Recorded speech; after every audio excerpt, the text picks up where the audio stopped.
buenas a todos y bienvenidos a Mundo Azul.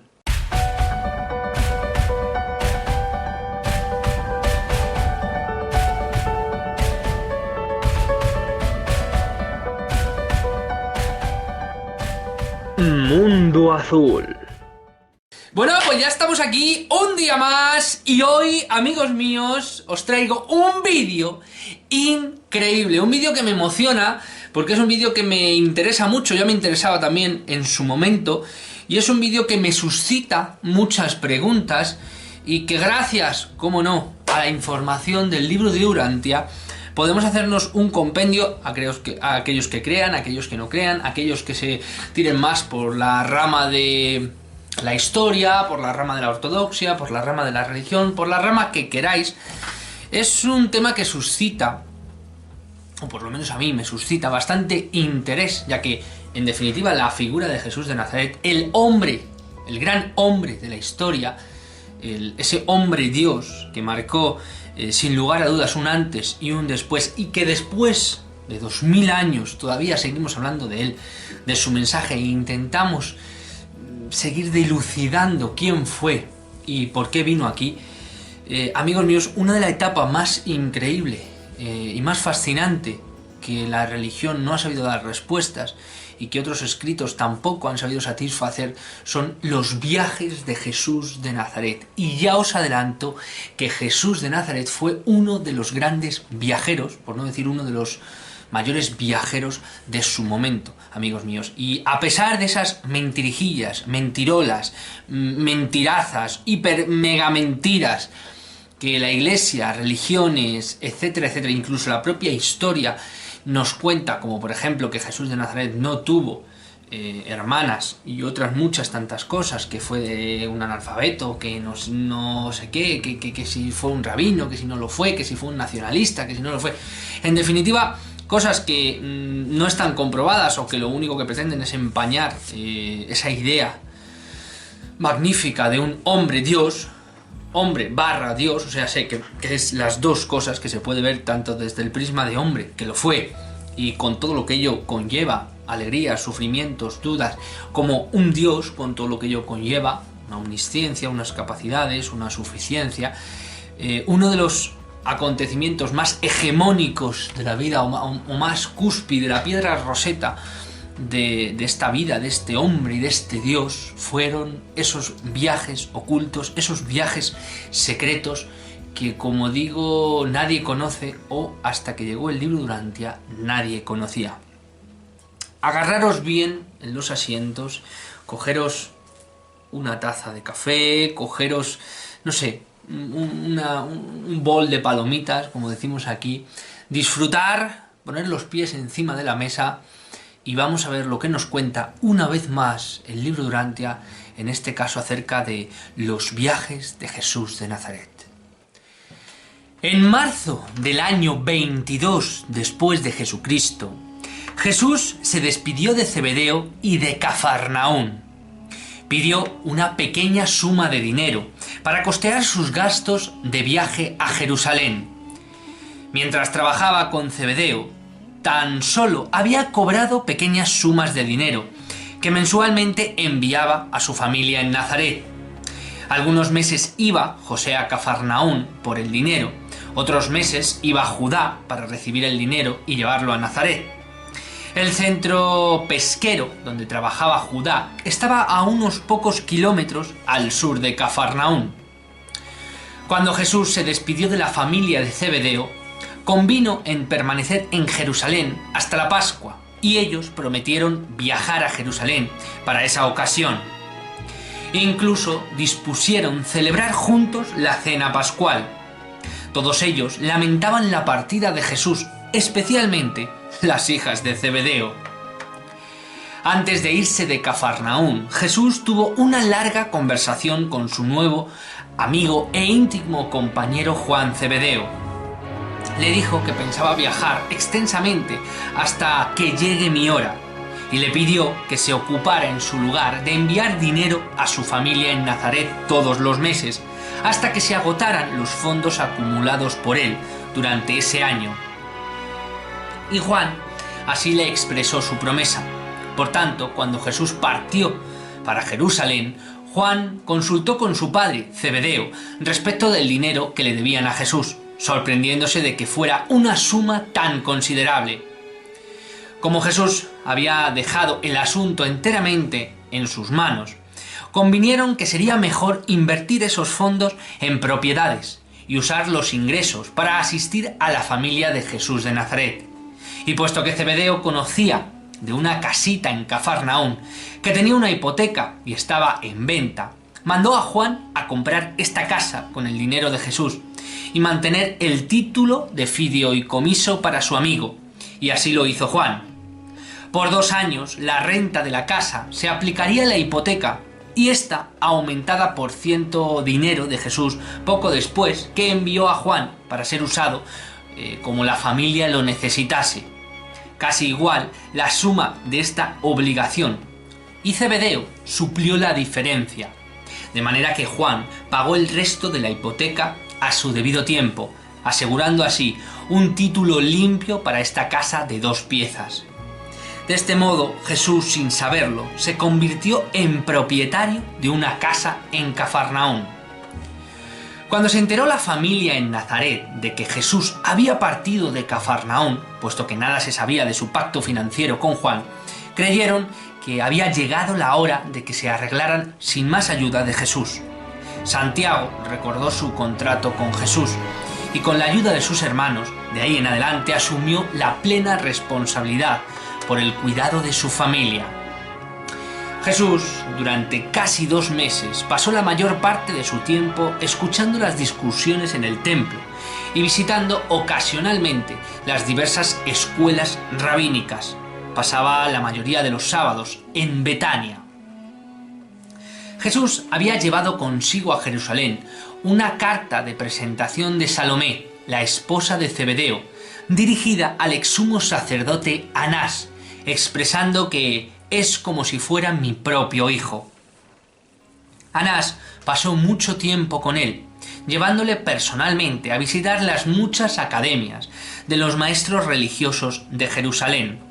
Aunque Jesús inspeccionaba estas escuelas concienzudamente y observaba con atención sus métodos de enseñanza, nunca hizo ni una sola pregunta en público.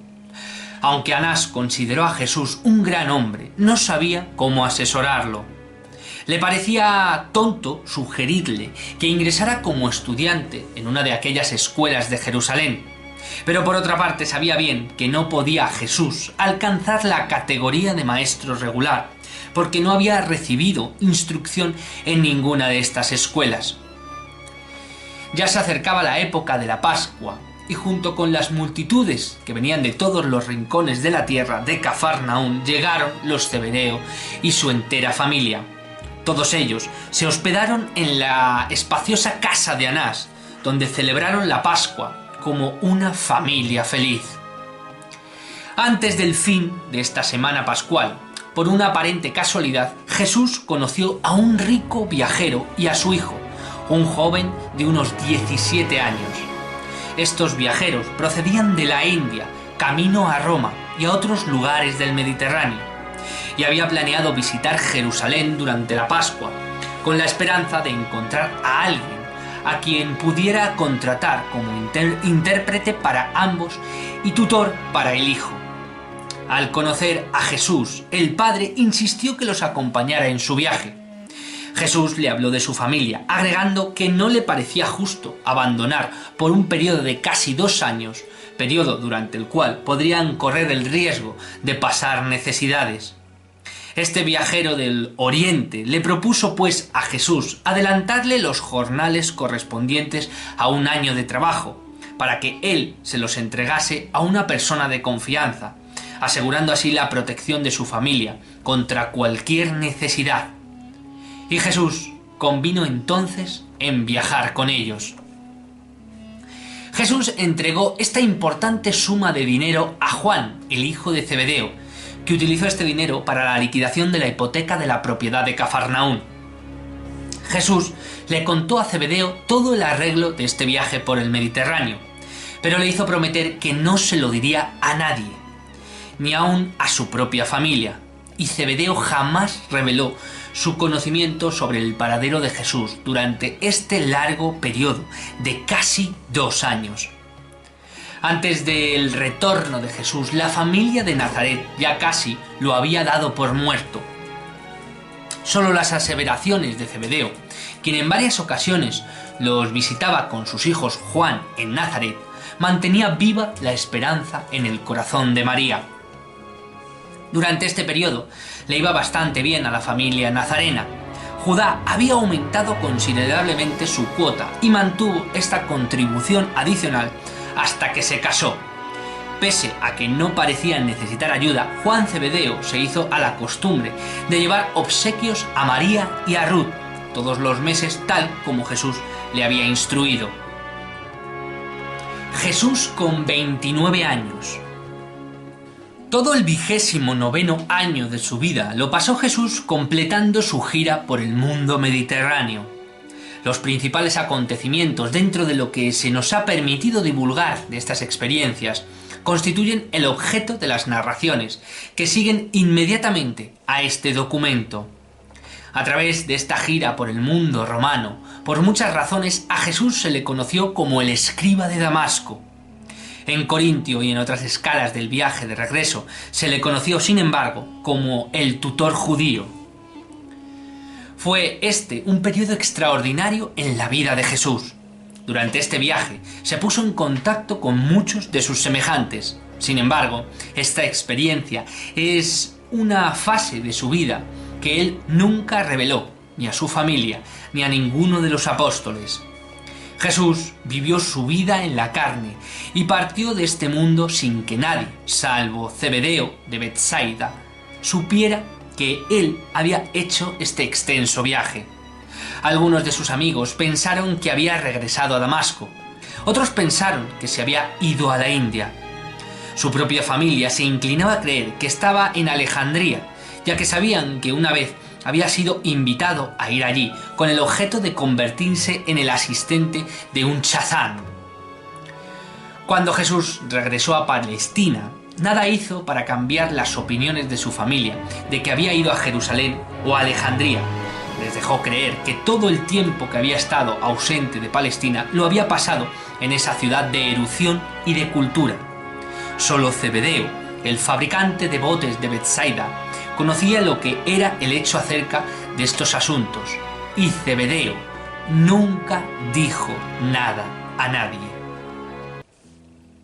Amigos míos, como siempre decimos, este pequeño resumen de lo que os podéis encontrar en el libro de Urantia acerca de, bueno, el inicio, porque esto es un previo, evidentemente es la primera parte. Amigos míos, ya sabéis mi afición por las segundas partes, las terceras partes, por los seriales, por las sagas, ¿no? Porque me encanta la evolución de dejarte en esa expectativa de el qué habrá después, qué vendrá, ¿no?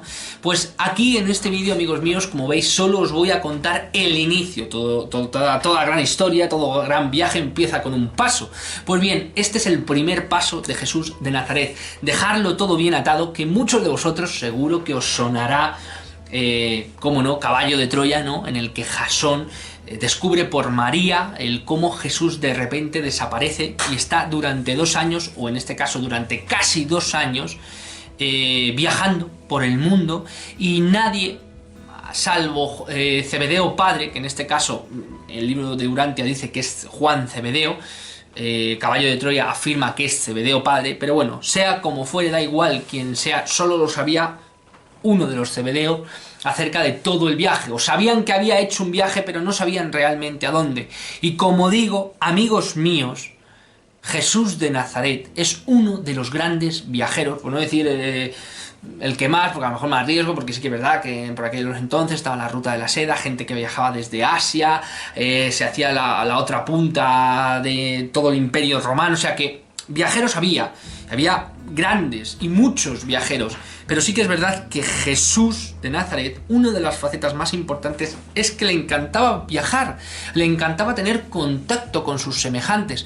De hecho, y en Caballo de Troya, por ejemplo, se cuenta cómo Jesús Le encantaba tener el contacto con caravanistas, con gente que venía de otros lugares del mundo. Él soñaba, de hecho él sabía muchos idiomas precisamente porque estaba en un punto de afluencia, que en este caso era Nazaret, que pasaba, era como una vía o cerca de la gran Vía Maris, ¿no? Que era una vía romana que daba, por así decirlo, la vuelta a todo el imperio, a todo el Mare Nostrum, y que por ahí pasaban un montón de caravanistas, de campistas, de gente, grandes, ricos comerciantes, y en este caso Jesús se encuentra...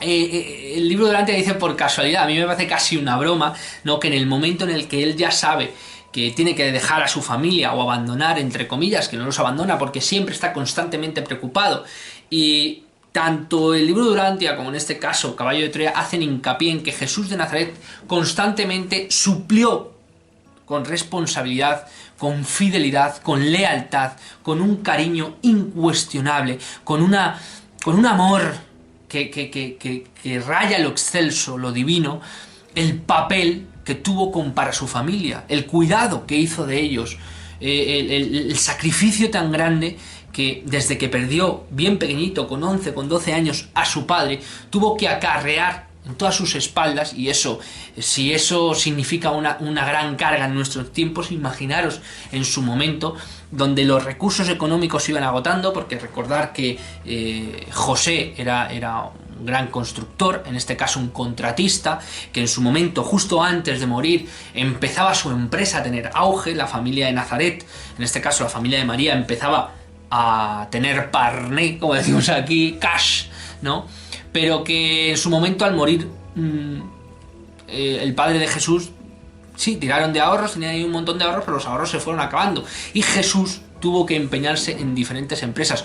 Otra faceta increíble del Hijo del Hombre, que todos aquellos que dicen, no, es que Jesús las pasó canutas, amigos míos. Tiró una familia de 8, 9 hermanos hacia adelante, trabajó en todos los trabajos posibles, en nagar, que en este caso es carpintero de barcos, trabajó de cabrero, trabajó como en un hotel que se creó él mismo, trabajó en un montón de sitios, hasta recogiendo estiércol, amigos míos. O sea, fue una cosa increíble. La entrega de este ser humano a mí la verdad es que me hace vibrar como un auténtico Dios.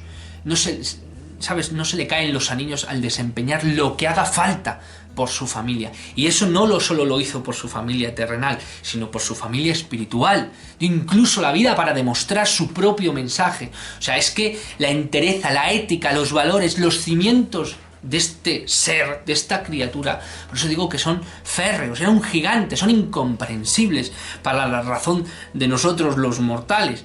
Y uno de los aspectos más increíbles es estos viajes, porque Jesús cumplió parte de su cometido, que además de revelar el mensaje de que había un Dios, de que Dios era un padre por encima de todo, que todos éramos sus hijos y que por ende, por extensión, todos somos hermanos y teníamos que tratarnos de una forma muy concreta, además de revelar a un padre amoroso, cumplió esa segunda efusión, esa séptima efusión de su mandato o de su cometido o de uno de sus auténticos cometidos, que era, pues bueno, estar en contacto con lo más bajo de lo más bajo para conseguir en un futuro tener soberanía sobre su propio universo. Una criatura tan incomprensible viviendo la vida mortal. Es que es sublime, es que solo pensarlo.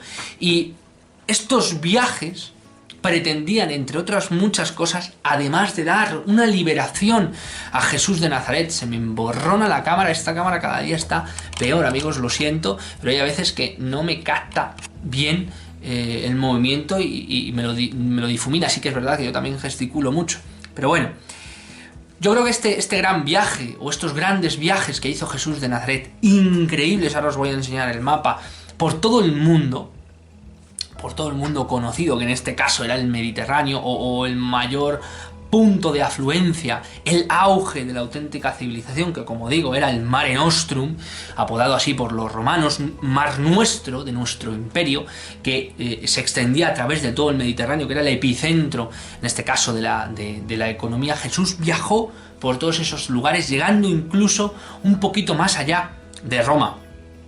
Y creo que este viaje fue un guiño, un regalo del Padre para cumplir, además de su misión de estar de tocar la experiencia de estar con sus semejantes, de conocer el mundo en el que estaba viviendo en ese momento, en ese contexto histórico. Además de eso, le regaló la libertad.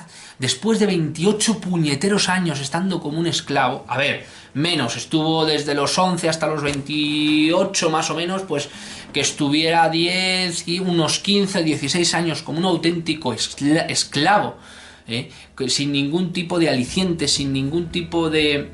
A lo mejor me estoy tirando a la piscina, no sin ningún tipo, pero bueno, con una presión brutal. Hizo de padre, de hermano, de marido, de amigo, de confesor, y sobre todo cargando con la responsabilidad de una familia a todos los niveles. Muchas veces los que somos padres ya nos sentimos agobiados por estar pensando en cómo saldremos adelante con nuestra familia. Pues Jesús de Nazaret no solo lo consiguió, sino de una familia más allá del concepto que hay hoy en día de numeroso, ¿no? Aquí ahora familias numerosas son 3, 4, 5. Jesús tenía 8, 9 hermanos. O sea, es que una cosa increíble. Uno de ellos bebé.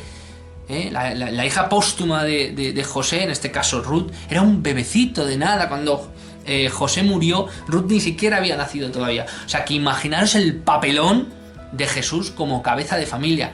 Y poco a poco va educando a sus hermanos, los va colocando, a las chicas también las va educando, las va para que ayuden a su madre, va reorganizando toda la familia. Esto durante un proceso de 16, 17 años. Y una vez en que sus hermanos son más o menos capaces de ellos, y Jesús tenía 28, 29 años, en este caso el siguiente, que era Andrés, tendría a lo mejor, pues vete a lo mejor los 20, ¿no? O los 25 años. Me parece que era un año o dos más pequeño que Jesús de Nazaret, porque tuviera a lo mejor 26, 27 años, ¿de acuerdo?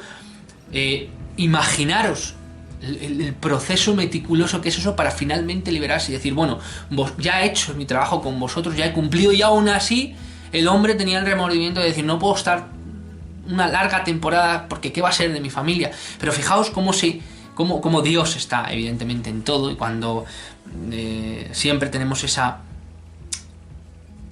acucia, ¿no? Esa necesidad de decir ¿qué va a pasar? ¿Qué va a ser de nosotros? Siempre viene Dios. Es la frase, ¿no?, de aquí que dice, siempre viene la vida y te sorprende. No es la vida. Es Dios, que lo tiene todo bien conjugado en su cabeza, y de alguna manera o de otra siempre ¡paz! Te da el chasquido y de repente dices, ¿cómo es posible? Y todo se conjuga de una manera fantástica. Juan Cebedeo hace una inversión súper inteligente en una casa para que esa casa se autopague y después las ganancias de esa casa se reinviertan en la familia de Jesús de Nazaret, además estando ellos en un astillero que, bueno, no era una posición extremadamente rica, pero eran una familia más o menos acomodada, cuidando también de la familia de Jesús de Nazaret, y además el salario de un año de este rico comerciante indio se lo da a Jesús, Jesús se lo da a Juan, y Juan termina de pagar la casa, con lo cual la casa le sale lo servido por lo comido, en el sentido de poder pagar una hipoteca, y encima rápidamente empiezan a ver los beneficios de esa casa. Es una cosa increíble, mágica, el cómo se conjuga a todos. Y como digo, durante aproximadamente casi 2 años, lo tengo por aquí copiado, ahora os lo digo, durante casi 2 años Jesús viaja con este rico comerciante, pero después, dijéramos que, no os voy a decir desvincular, pero a lo mejor no es la palabra que busco, se separa de este rico comerciante, y de repente pues continúa sus andaduras por otros lugares del Mediterráneo, que ya os digo, es increíble, la verdad, porque siempre vemos a Jesús de Nazaret como una figura, como dicen en Caballo de Troya, ¿no? Una figura de un orador, de un hombre recto, y de hecho, por ejemplo, una de las cosas que más achaco yo o acuso yo del libro de antes, que es una figura muy recta. Pero por ejemplo, si acudimos a la figura tierna, melosa, cercana de Jesús de Nazaret en Caballo de Troya, lo vemos claramente como es un choque tan grande, una figura de Jesús de Nazaret, que siempre lo venden colgado así o así dando, y parece que está impartiendo cátedra, como verdaderamente era un humano con sus inquietudes, y una de las inquietudes tan grandes era viajar. Aquí os pongo un mapa, como veis, es increíble todos esos lugares durante casi 2 años, visitó Jesús de Nazaret, por favor. O sea, es que prácticamente todo el mundo conocido. Visitó Jope, visitó Cesarea, visitó Alejandría en Egipto, visitó Creta, visitó Cartago, Malta, Siracusa, Mesina, Nápoles y Capua, la vida Capua, Roma. Viajó a los lagos del norte de Italia, a Nicópolis, a Corinto, a Atenas, a Efeso, a Rodas, a Chipre, a Antioquía, a Sidón, a Damasco, a Babilonia, a Ur, a Usa, a Charax, a Babilonia, a Damasco, a Betsaida. O sea, viajó por todos los lugares del mundo conocido o por todos los lugares de afluencia del hombre. Sí que es verdad que pues, faltó India, faltó Oriente, faltó... Que sí, pero bueno, básicamente, y para lo que vivía en aquella época una persona, daos cuenta que los viajes de entonces no eran como los de ahora. Me cojo un avión y en 20 minutos yo estoy en Ávila, si me cojo un avión me voy a Barajas, por 20 euros un vuelo sin ida, o sea, un vuelo con ida pero sin vuelta, así rápido, cogido en última hora de estos baratos, te puede valer 20 o 30 euros. Me voy y en 20 minutos, una hora, estoy en Italia, estoy en Roma, o sea que no tarda nada. O estoy en Francia y me paso la tarde en Francia y a lo mejor si no es en ese mismo día, pues a lo mejor vuelvo mañana. Y estamos hablando de 12.000 kilómetros. Pero es que aquí no había esa posibilidad. Aquí la única posibilidad que había era de viajar a patita o tirado por un carro de mercaderes pero básicamente es lo que existía, con lo cual un viaje de 12.000 kilómetros como de aquí a lo mejor a Francia, ponte a lo mejor de aquí me parece que de aquí desde Ávila hasta Francia, o sea a Francia no, hasta París, me parece que hay unos 11.000 o 12.000 kilómetros, a lo mejor hay un poco más, un poco menos, 15.000 ponte. Si te vas de aquí a Francia o a París andando, ¿cuánto puedes tardar? Un cojonazo. Pues imaginaros lo que se tarda, ¿sabes? Un viaje de 12.000 kilómetros que tardas en avión a lo mejor 1 hora y media. Aquí podías tardar 6 o 7 meses. O sea, es que el mapa que os he puesto se pone desde Betsaida, que es de donde sale, hasta Roma, pero es que hasta los lagos del norte de Italia. O sea, en la frontera o sea, es que es increíble, o sea, es que llegó bien lejos, bien lejos. Y una de las especificaciones muy concretas es que no se da la dimensión completa de todos estos viajes, o sea, se te habla de forma muy generalizada de los lugares en los que estuvo. Probablemente fueron 2 años, o sea, casi 2 años en los que Jesús de Nazaret ruló por todo el mundo conocido e hizo y se vio libre. Un regalo increíble después de 17 puñeteros años, que muy orgulloso de lo que hizo, muy maravilloso, pero para un niño, si es ya una carga para un adulto en un momento determinado, en un contexto de ahora, en una tecnología, en una modernidad, imaginaros para un chiquillo de 12, 13 años, en aquel momento, viviendo lo que vivió y estando a cargo de una familia, estar trabajando en todo lo que pudo, estar sacando... Bueno, eso fue, yo creo que una de las pruebas grandes de fuego que tuvo Jesús de Nazaret, y este fue, yo creo y entiendo, a pesar de muchas otras cosas, para mí, desde mi punto de vista, y esto es una nota personal, creo que fue una recompensa de Dios hacia Jesús, y le concedió, de alguna manera, esa necesidad que el alma muchas veces tiene, y no sabes por qué, de viajar, de dar respuesta, y de dar salida a ese amor, a ese cariño que tienes dentro. Y en este caso Jesús tenía cariño, tenía amor por el viaje, por tocar de maneras increíbles, por descafeinarse, por mezclarse entre todas sus criaturas, por ser uno más, porque era la mejor manera de aprender, aunque evidentemente destacara por encima de todos. Hasta aquí, amigos míos, la primera parte. Es que podría estar horas hablando de Jesús de Nazaret, pero aquí vamos a dejarlo hoy, ¿vale?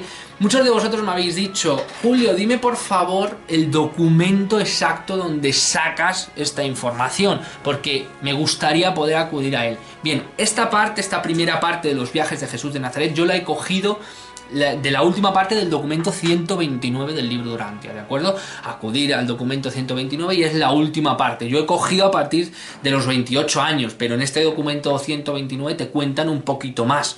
Te cuentan los 2 años previos a Jesús con 28, con lo cual te están hablando de los 26, 27 años. ¿De acuerdo? Pues el documento 129. A partir de aquí, documento 130, 132, te van hablando de todos los viajes y te van haciendo un repaso por todos estos lugares, que es lo que veremos en las siguientes partes de los viajes de Jesús de Nazaret, que es lo que vamos a hacer sucesivamente en esta semana, en estas 2 semanas. Vamos a hablar única y exclusivamente de los viajes de Jesús de Nazaret, porque creo que todos aquellos que nos gusta Jesús de Nazaret nos lo merecemos, y sobre todo según estas las cosas. Yo creo que esto es una manera, una analogía de ver un poco esa necesidad de viajar de Jesús de Nazaret, de ver esa hermandad que tenía con los suyos y la poca hermandad que tenemos a día de hoy con los nuestros, aunque debo deciros que a pesar del horror que estamos viviendo, y a pesar de que hablamos de Jesús de Nazaret para que tomemos un poco conciencia de quién estuvo aquí, y entre comillas lo importante que somos por eso, el cómo un Dios pisó por estos lares, ¿no? Nos regaló bibliotecas enteras de experiencia y de sabiduría, nos dio un mensaje muy claro: amaros los unos a los otros como yo os he amado.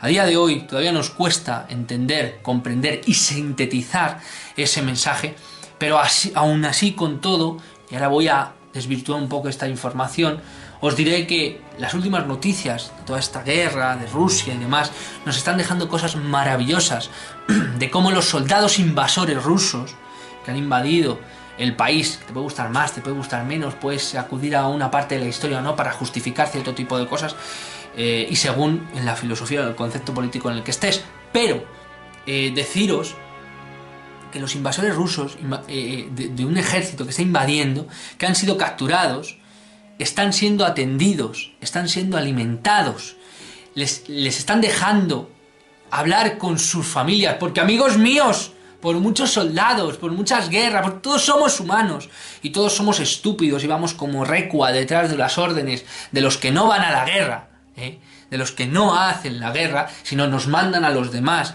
tontos nosotros como ovejas que vamos, les están dejando hablar con sus familias. Los que están siendo invadidos, a aquellos que por resistencia férrea, como auténticos leones, están batallando contra ese infractor por sus familias, por su terreno, por el amor a su país o por lo que queráis, están resistiendo. Los rusos, los invasores, a los cuales están cogiendo y los están deteniendo, en vez de coger y ¡pum, pum, pum!, pegarles 4 tiros, que es lo que sucede lamentablemente en este tipo de circunstancias, y no estaría justificado, pero sería una medida que se da en las guerras no se leen libros ni cuentos, en la guerra se mata. Pues en vez de hacer eso, nos están dando una muestra de humildad, una muestra de humanidad, una muestra de confianza en el ser humano, todos aquellos que echáis peste sobre que el hombre es un cáncer, el hombre... Pues esta gente, además de ser invadida, además de ser bombardeada, además de estar sufriendo el horror, ellos y sus familias, niños pequeños y de todo, nos están dando una muestra auténtica de lo que significa ser humano, de esa muestra que Jesús de Nazaret nos dio constantemente, de pon la otra mejilla, de cuando tener un golpe en un lado, pon la otra mejilla, demuestra tu humanidad hasta el último extremo, y sobre todo no te conviertas en aquello que criticas, no te conviertas en el horror que estás viviendo. Y les están dando alimentos a los capturados, a los rusos capturados, los ucranianos, los soldados ucranianos que han capturado a rusos, están dándoles alimentos, porque muchos de ellos no sabían ni a qué venían, muchos de ellos llevan 3 o 4 días sin comer, porque lanzan a chiquillos, a niños, y en vez de pegarles un tiro, en vez de matarlos, los están alimentando, les están dejando hablar con sus familias, los chavales llorando, y les están dejando volver otra vez a sus casas y les están mandando a la frontera. Y muchos de ellos están desertando porque es un sinsentido. Os voy a dejar con una frase de Juego de Tronos que se me está viniendo a la cabeza cuando en la pelea de la batalla de los bastardos... Sé que me estoy yendo del tema, pero quiero que sinteticéis el mensaje. Cuando en la batalla de la pelea de los bastardos le dice Jon Nieve a Bolton, a Ramsay Bolton, le dice... Es interesante, dice, cómo irán tus... Porque Jon Nieve le dice, peguémonos tú y yo y salvemos la vida a todo nuestro ejército. Y dice el otro, probablemente me ganes, pero yo lo que sí que sé es que mi ejército de 8.000 va a ganar a tu ejército de mierda de 2.000. Y dice, es curioso, ¿sabrán tus soldados pelear por ti cuando realmente tú no peleas por ellos? silencio administrativo. Eso es lo que hacen los de arriba. Enviar a nuestros hijos, entre comillas, enviarnos a nosotros, enviar a 4 muertos de hambre, lamentablemente, a 4 analfabetos o a 4 personas que se creen que eso es defender o que están defendiendo su patria, lanzan a descerebrados contra sus propios hermanos, pero no porque los rusos y los ucranianos sean hermanos, que también, sino porque el ser humano, las razas de los seres humanos, blancos, negros, amarillos, grises o lo que sea, somos hermanos entre nosotros. Y Jesús de Nazaret, con estos viajes, lo demostró. Muchísimas gracias a todos, gracias por estar ahí. Siempre os recuerdo lo mismo, el grupo de Telegram de Mundo Azul, 142 miembros. Esta última semana ha sido brutal. Os habéis unido por lo menos 4 o 5 personas, estoy increíble. Un respeto brutal. Queremos hacer una quedada, amigos míos, todos los que seáis de España. Estamos intentando ver, a ver en el qué punto podemos llegar a quedar, qué día, qué momento, porque Mundo Azul, la familia de Mundo Azul tiene que conocerse. Tenemos que desvirtualizar, tenemos que ir fuera de esta cámara, tocarnos, abrazarnos, hablar de los temas de misterio, de tema de todo lo que nos guste, de Durante, de Jesús de Nazaret, de Caballo de Troya, de JJ Benítez, de investigación, de todo lo que hablamos aquí en el canal. Tenemos que hablarlo cara a cara. Sé que tengo muchos seguidores en el otro lado del charco, como decimos aquí en España, Latinoamérica, Argentina, Colombia, Perú, Brasil. Sé que también tengo, por ejemplo, en la parte Suiza, tengo también en la parte norte, Inglaterra, tengo también gente, Osaka, mi buen amigo Miguel, con el alma de guitarrista, Japón, tengo gente, yo lo entiendo, pero dentro de las personas que viváis aquí en España, que hay muchas personas que estamos hablando por el grupo de Telegram de Mundo Azul, por eso os digo que, por favor, os unáis, que es fácil, el grupo está libre, o sea, vosotros os descargáis Telegram, entráis directamente al grupo, buscáis Mundo Azul y entráis directamente, yo os acepto, os doy la bienvenida, ¿qué tal, amigos? Y ahí estamos decidiendo, todos aquellos que seamos de España, hombre, si os queréis desplazar, eso ya os dejo a vuestra elección, pero todos los que seáis de España estamos intentando elegir un momento exacto para poder ir. A mí me encantaría, por ejemplo, Toledo, Madrid, un lugar céntrico, evidentemente, o un lugar donde más o menos nos quede a todos a la misma distancia para quedar y hacer, pues eso, una quedada a todos juntos e intentar conocernos todos los posibles y sobre todo pasar un día maravilloso, un día de charlas, de compartir, de risas y de todo lo que creamos que es conveniente. Dicho esto, amigos míos, también os recuerdo, como no, para poder uniros al canal, la pestaña de uniros, de la comunidad de los miembros de Mundo Azul, donde hay ahí sus miembros, donde la forma de uniros es facilísima, y también seguirme en mis redes sociales de Facebook, de Instagram, y dentro de poquito también tendré un proyecto, pero eso todo a su tiempo. Dicho esto, amigos míos, muchísimas gracias por estar ahí y nos vemos en el próximo vídeo.